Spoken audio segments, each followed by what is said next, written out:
প্রকৃতি যেন সেদিন এক আলাদাই রূপ নিয়েছিল। কেমন লাগছে?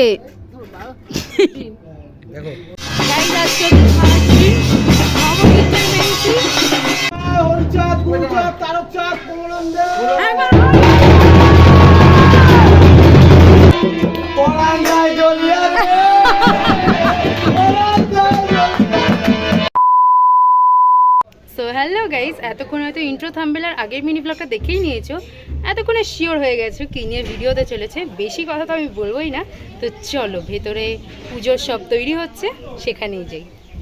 ঠাকুর ঘরে প্রথমে এসেই দেখলাম আমার দিদুন এখানে গঙ্গা পুজোর জন্য একটা বাটিতে অনেক কিছু জল আরও অনেক কিছু একসাথে করে মিশিয়ে সেটাকেই পবিত্র গঙ্গা মা হিসেবে সেটাকেই পুজো করে নিচ্ছিল। আর তারপরেই ঠাকুরের সামনে ঘট বসানো হয়।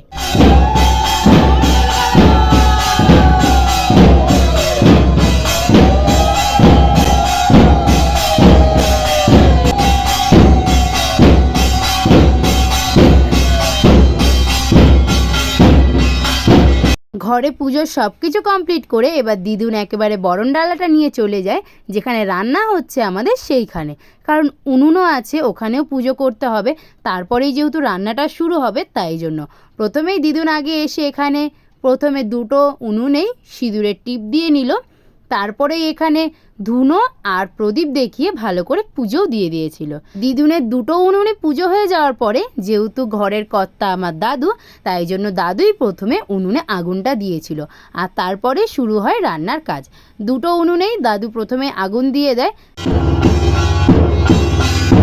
তারপরে আমরা আবারও সবাই মিলে চলে আসি ঠাকুর ঘরে, কারণ আরও বেশ কিছু কাজ ছিল। এই যে দরজার সামনে কলা গাছ আর ঘট বসানোর যে কাজটা, সেটা কিন্তু থেকেই গেছিলো। প্রথমে আগে ঠাকুর ঘরের সামনেটা বসিয়ে নেওয়া হয়, তারপরে আমরা চলে আসি মেন দরজায়। প্রথমে মেন দরজাটা বসিয়ে নেওয়া হয় আর সেটা দিদুনই বসিয়েছিল।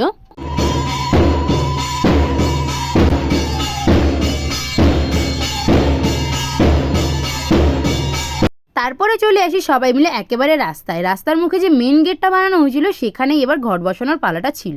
আর আমি একদম পুরো ছাদে চলে গেছিলাম, কারণ রাস্তায় খুব ধুলো উঠছিল, রাস্তাটা ছিল খুব ছোট, তাই ওপরে চলে এসেছিলাম। তারপরে আবারও যখন ঠাকুর ঘরে ঢুকলাম দেখলাম মা এখানে কুলো সাজাচ্ছে। মানে যেহেতু সন্ধেবেলা অনেকগুলো দল ঢুকবে তাই জন্য একেবারে আগে থেকে কুলোটা রেডি করে রাখছে যাতে সন্ধেবেলা কষ্টটা একটু কম হয়। আর আমি এদিকে একেবারে সন্ধেবেলা রেডি হয়ে চলে এসেছিলাম, কারণ দুপুরে আর কোনো ভিডিও ক্লিপ যেহেতু নেওয়া হয়নি তাই জন্য একেবারে সন্ধেবেলা রেডি হয়ে তারপরে ভিডিও ক্লিপটা স্টার্ট করেছিলাম। আমি তো প্রথমে রেডি হয়ে আগে চলে এসেছিলাম ঠাকুর ঘরে। এসে দেখলাম সব একেবারে গোছগাছ আছে, পুরো একদম সুন্দর করে সব কিছু গুছিয়ে রেখেছে। আর নিচে গিয়ে দেখলাম যে আরও একটা ঠাকুরের ছবি বসিয়ে সেখানেও সুন্দর করে সাজিয়েছে।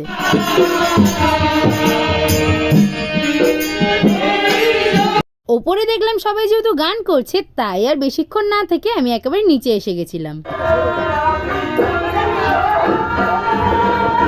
আর এসেই দেখলাম দিদুন, মা, মাসি সবাই একেবারে কুলো নিয়ে রেডি হয়ে গেছে, কারণ প্রথম দল তো আসতেই চলেছে।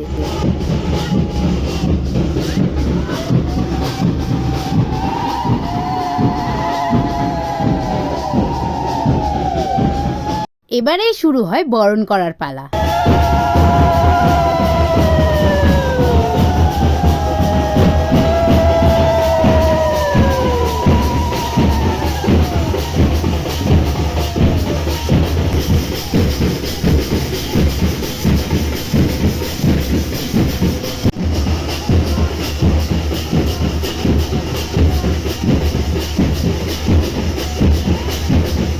এদিকে তো বরণ হয়ে যায়, তবে বরণের অনেক প্রসেস কিন্তু এখনও বাকি আছে। আমি সেগুলো এই ভিডিও ফুটেজে দিতে পারিনি, পরপর আরও অনেকগুলো দল ঢুকবে তখন আমি অবশ্যই দেখাবো। আর তারপরেই দিদুন মাথায় কুলো নিয়ে সবাইকে ভেতরে আনছিল।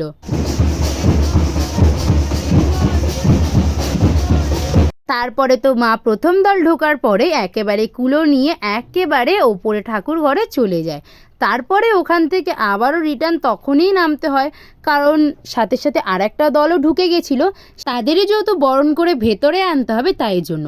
আর এদিকে হঠাৎ করেই প্রকৃতি যেন এক আলাদাই রূপ নিয়ে নিল। আমি দেখলাম যখনই যে কটা দল ঢুকেছে ঢোকার মুখেই শুধু বৃষ্টিটা হয়েছে কিছুক্ষণ।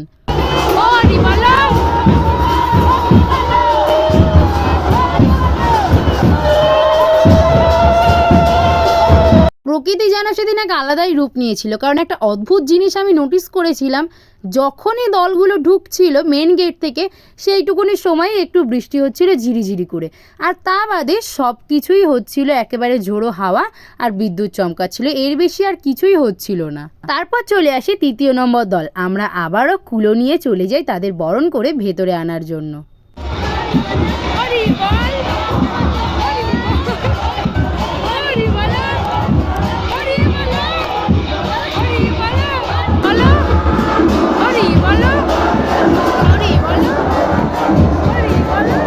তারপরে চলে আসে 4র্থ নম্বর দল। আমরা আবারও তাদের বরণ করে আবারও ভেতরে নিয়ে চলে আসি। আর বাড়ির সবাই কেন, আশেপাশে বাড়ির যারা ছিল সবাই অনেকই আনন্দ করছিল, আর বাইরে অলরেডি ঝিরিঝিরি বৃষ্টি হচ্ছিল।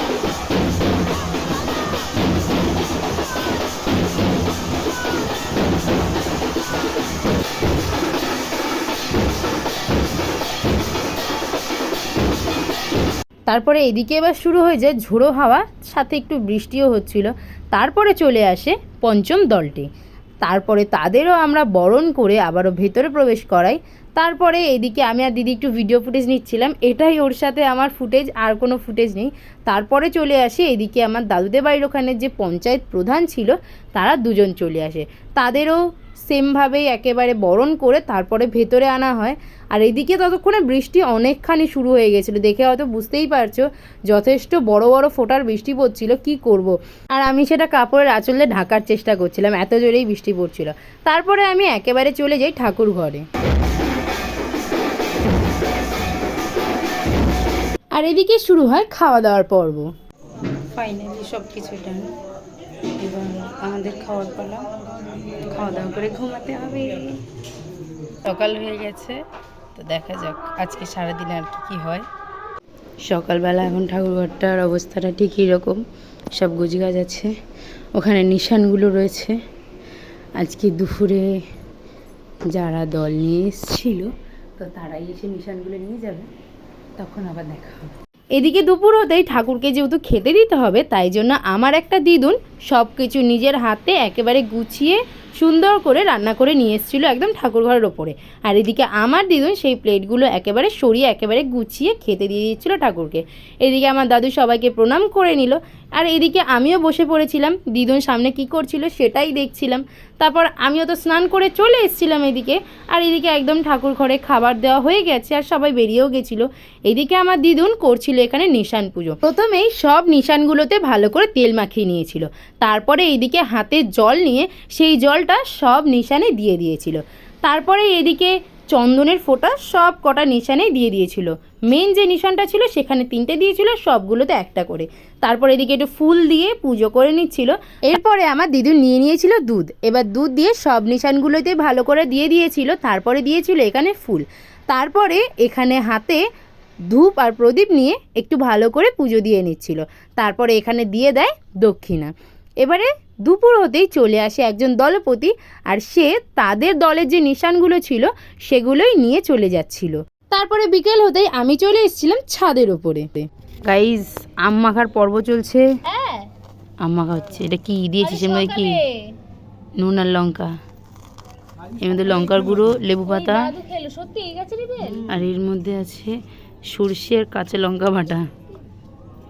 কে কে আম মাখা খেতে খুব ভালোবাসো একবার একটু কমেন্ট করে দিয়ে যাও তো। আর এদিকে আমাদের আম মাখাটা প্রায় হয়ে এসছে, লাস্টে শুধু একটু তেল আর এদিকে একটু চিনি দিয়ে দিয়েছিল, ডান। আর এদিকে দিদির জাস্ট রিয়াকশনটা দেখো, কেমন লাগছে দিদির রিয়াকশন দেখে আমটা আবারও ঠিক করে মাখা হয়। তারপরে ওইদিকে কাঁচা আমটা খেয়ে দেখছিল কেমন টেস্ট, কিন্তু টেস্ট ছিল খুবই জঘন্য, কারণ প্রচণ্ড টক ছিল। আর আমরা তো এদিকে পেয়ারা পাতায় আম মাখা খেতে শুরু করে দিয়েছিলাম।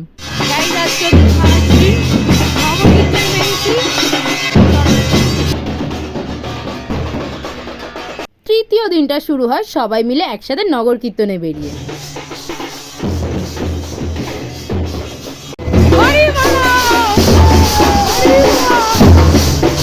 এই নগর কীর্তনের বিষয়টায় থাকে প্রচুর মজা, সবার বাড়ি বাড়ি ঘোরা আর যে যা দেবে সেটাই নিয়ে যাওয়া।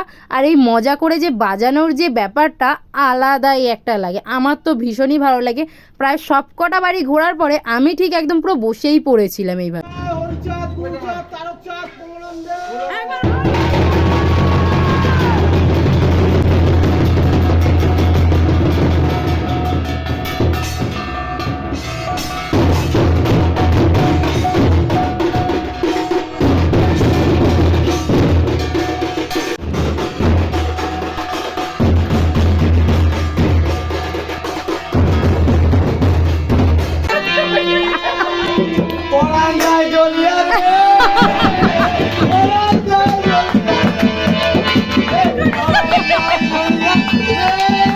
নগর কীর্তন শেষে আমরা এদিকে বসেছিলাম গানের আসর ঠাকুর ঘরের সামনে, আর মাসিদের রিকোয়েস্টেই আমরা এরকম উদ্ভট টাইপের কিছু গান করছিলাম, কারণ তাদের আর ঠাকুরের গান ভালো লাগছিল না। কি আর করব বলো। আশা কইরা ঘর বানাইলাম বসত করব বলে দয়াল, আশা কইরা